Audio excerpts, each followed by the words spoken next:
সন্তান যাতে করে নষ্ট না হয়, আপনার সন্তান যেন সুস্থ থাকে। অনেক মা বোনেরা আছে যখন পেটের মাঝে যখন সন্তান চলে আসে, অনেক সময় দেখা যায় সন্তান নষ্ট হয়ে যায়।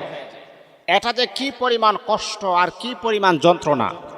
একজন মা সন্তানকে মানুষ করার জন্য, একজন মা সন্তানের মা হওয়ার জন্যে কি পরিমাণ পরিশ্রম, কি পরিমাণ একটা দুশ্চিন্তা টেনশনের ভিতরে থাকে, যে মা বোনদের সন্তান হই না তারা বুঝে, হারে হারে তারা বুঝতে পারে একটা সন্তানের যে কি পরিমাণ মূল্যায়ন, একটা সন্তানের যে কি পরিমাণ প্রয়োজন।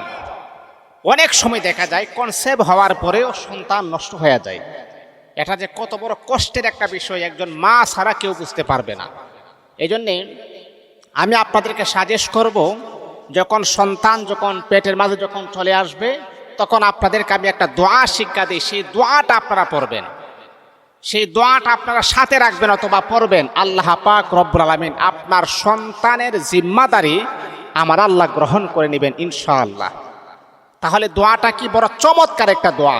দোয়াটি হচ্ছে, আউযু বিকালিমাতিল্লাহি তাম্মা মিন কুল্লি শাইতানিন ওয়া হাম্মা আইনিন লাম্মা তাহসানাত বিহুসনি আলিফি আলিফি লা হাওলা ওয়ালা কুওয়াতা ইল্লা বিল্লাহিল আলিয়্যিল আযীম।